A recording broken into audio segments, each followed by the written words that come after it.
want to talk about my setup here. I've got potassium permanganate at the right concentration for a normal dose in a pond.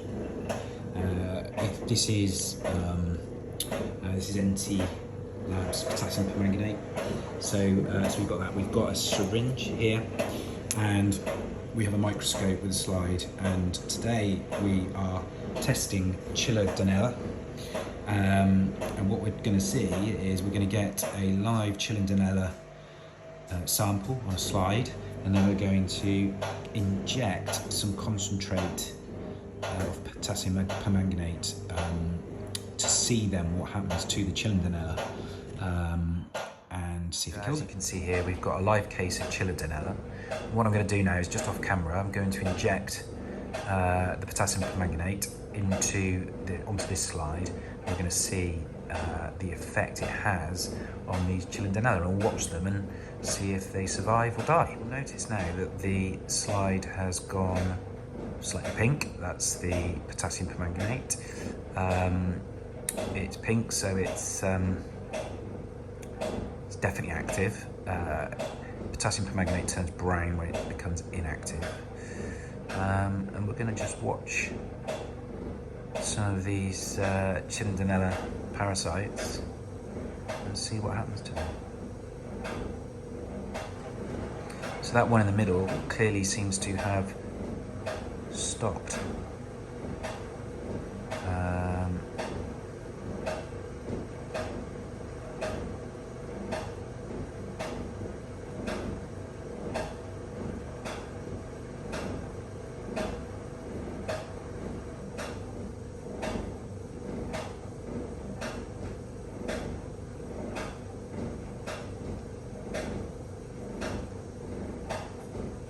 Okay, we're going to repeat the test again. This time we're going to use FMG.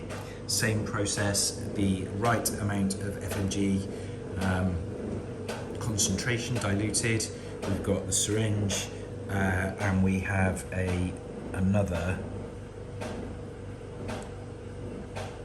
live case of Chilodonella. They're there somewhere. The areas at the bottom right.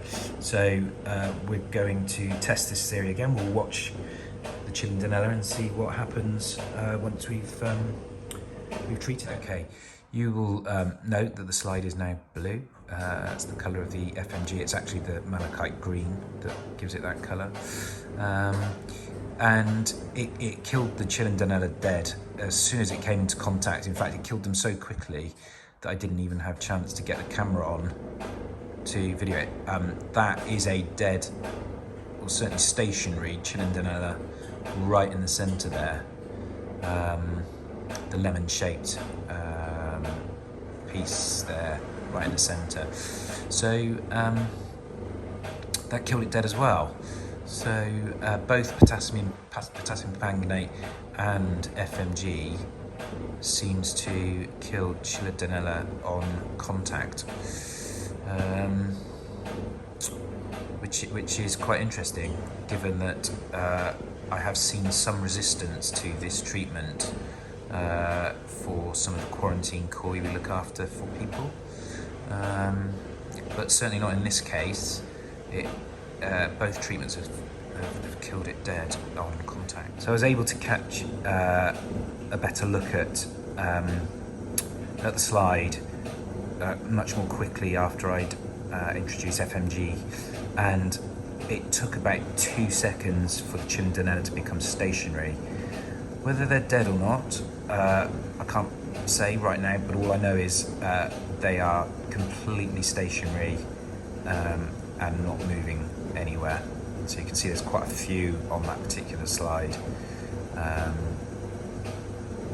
So it's interesting. I'm going to monitor them to see if there's any movement. I think they are dead. I don't expect there to be any movement, but I'm going to watch them for a good 10 minutes and see what happens. Okay, so this time I've put slightly lower concentration of FMG to see what happens to them, so you get a better chance to see. They definitely seem to get more agitated once they come in contact with the FMG.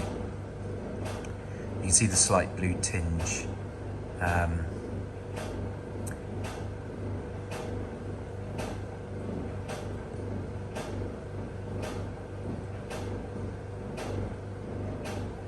I don't know if that's me.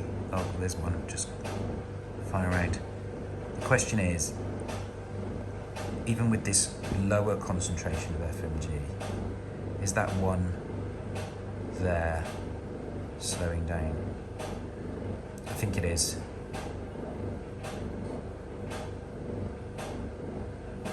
Yeah, so that one seems to have died even at a lower concentration within about 10 to 15 seconds.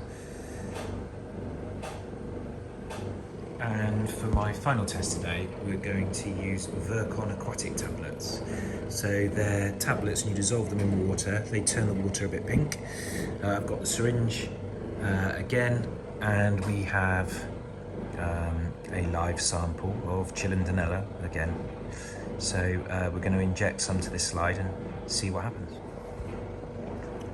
Okay, so we have the Virkon tablet injected onto the slide.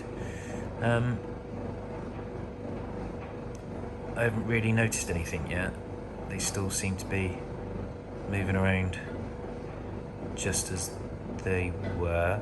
It's been about 25 seconds now since the Virkon was injected. You see that one Chilodonella seems to have slowed down a little bit.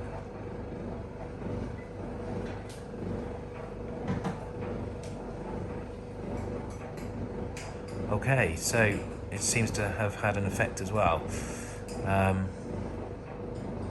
Sorry, it's hard to keep the camera still. That one looks to be dead as well. So